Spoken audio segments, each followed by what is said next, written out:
Hello and welcome. This is Rooflemonger and my friends. Today we're talking about a potentially contentious video as we're talking about the worst mechanic in Street Fighter history. Now, obviously, Street Fighter, very long-running franchise, lots of big swings, lots of home runs, but sometimes also the occasional swing and a miss, right?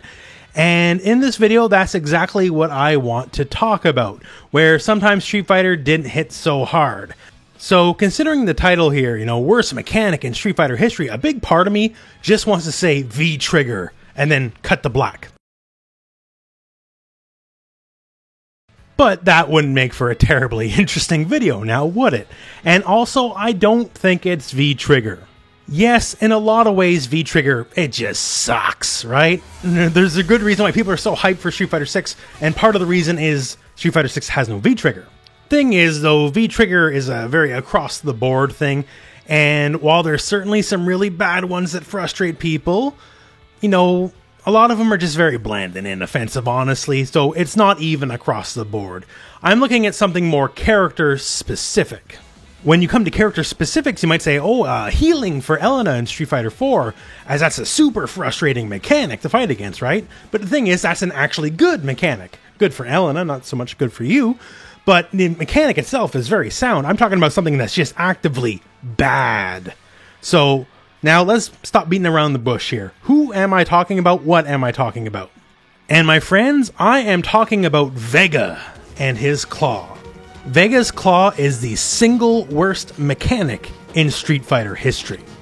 Now, why is this exactly? He's famous for the claw. It's like the defining feature of the character. It helps him poke. He's a character about speed and pokes, and that's part of the name of the game, right? So why is the claw so bad? Because over the course of any given match, unless you're playing perfectly, you will eventually get hit and lose the claw. And when you lose the claw, you straight up lose your effectiveness. Depending on the game, certain things change, but effectively, usually your range and your damage becomes worse. You become worse. Losing the claw is a lose more mechanic. Everyone else, all they gotta worry about is their health if they're getting beat up. You, on top of losing your health, you gotta worry about having a crippled moveset, a much worse moveset, and then worrying about, depending on the game, trying to get your claw back so you can get some normalcy back to your moves.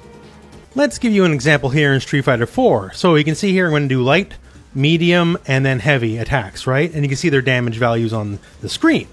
Street Fighter 4, Vega, not exactly being a defensive powerhouse. Eventually you're going to get beat up, you're going to lose your claw. And now what happens at this point? Well, all your normals that use the claw, you're going to have less range, you don't have the additional hitbox. Oh, bonus, you're also going to do less damage. So here are the same moves from before, and you might notice the damage isn't quite the same. It's actually 10 less damage across the board. So you're losing damage and you're losing range. So when you lose the claw, once again, this is a lose more mechanic. You're already losing because you're getting beat up, and now you're going to perform even worse than you were before. One of the things I always tell people in fighting games in general is even if you have 1 health left, you still deal full damage. So a comeback is always possible. But for Vega, that actually is not true. Not only do you get beat up, you actually lose your ability for a comeback. You are actively doing worse as a character. You can see here in the footage now we're on Street Fighter V. So Street Fighter V Vega, when the claw is broken, you don't even get the chance to get it back. It's just kind of gone for good. And it's all the worse because Vega is a stance character in Street Fighter V. If you were unaware, Street Fighter V Vega specifically has 2 fighting styles, one with the claw, one without. So the one with the claw has more range, generally better single hits. The one without the claw has a better combo potential, command grab, that kind of stuff. So, and you're meant to switch between both on the fly. And in fact, there's quite a few combos that involve you switching stances mid-combo. So starting in claw, going to unarmed, that kind of stuff. And when Street Fighter V Vega loses his claw, not only are those combos now impossible, a lot of his better moves are now gone, like stuff like Crouch Fierce Punch is one of his few plus frame moves. As a stance character, he loses half his moveset. And Street Fighter V Vega is very much incentivized to switch on the fly. Sometimes it's better to be in claw, sometimes it's better to be barehanded, but now you no longer get the option. Lose the claw, lose your options. Simple as that, and there's no recourse against it. And what other character in Street Fighter history really gets punished like this? Well, nobody. If Dhalsim takes damage, do his limbs not travel as far? If Guile takes damage, do his sonic booms somehow get worse? If Zangief takes damage, does his command grabs, his big pile driver, does it lose range? Does it lose damage? No, of course not.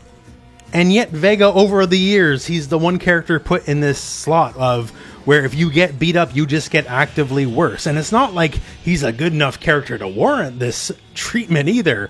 Now, granted, yes, Street Fighter 2 Vega, very, very, very strong character. I won't argue that. But Street Fighter 4 Vega? Street Fighter 5 Vega?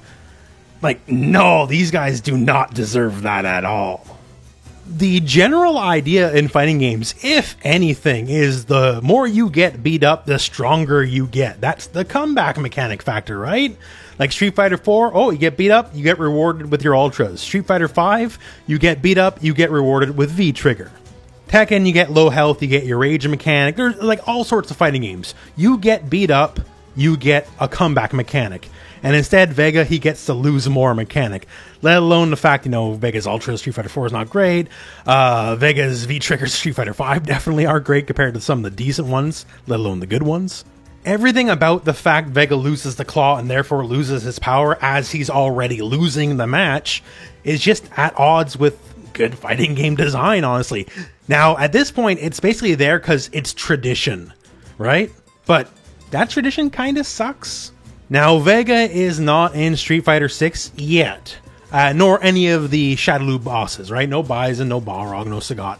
I feel like they will eventually be DLC down the road, right? Who knows when, where, but eventually, right? They're too popular not to be. But this is definitely something I would love to not see return in Street Fighter 6. Maybe Vega finally learns, like, Velcro his claw onto his hand or something so he doesn't just drop it when he gets beat up. That would be pretty cool. Not to get terrorized in the corner with his usually bad defense, and then, whoops, claw falls off, now I know I'm going to do less damage, I'm going to lose my options, and my whole comeback potential to get out of this mess is just going downhill really fast. And while I gotcha here, that's not the only lose more mechanic Vega has. It's the big one. But Vega can also lose his mask. Now, here's the deal. Now, the mask, there is a benefit to it, even though it comes with a massive downside, that when he loses his mask, Vega being the narcissist he is, he's like, oh, I'm going to get you, right? And he does more damage when the mask isn't on. So that actually is a benefit, a comeback mechanic, if you will. But the thing is, too, when the mask is off, he also takes more damage. So when you're losing, your back's against the wall, not only all the other stuff that's happening, but you're also going to take more damage on top of everything else. So Vega, what I'm trying to say here is the boy deserves better. These are unique, flavorful mechanics, to be sure, right? People know Vega, like, oh yeah, the claw comes off. Like, it's a thing even the most casual fan will know about the character, but for the health of the character, it's not a good thing. And my friends, that is my thoughts on the matter, and I would love to hear your thoughts as well. So please post those in the comments below if you agree or disagree, or if you have another mechanic you'd like to post out, this one you don't like. For me, in Street Fighter V, specifically Season 1 and Season 2, I was a Vega main. So this really always just stuck in my craw big time. I was just never a fan. I could make a whole video about Vega's other problems, because oh my god, did he ever have those in the early days of Street Fighter V. But I figured this is a good one enough because, well, everyone knows about the claw, and I think it's time someone finally brings up the fact that this mechanic is just jacked up and jank. That said, we are now at the end of the video, so thank you very much for watching. Hope this video has found you well, and go out and play some Street Fighter.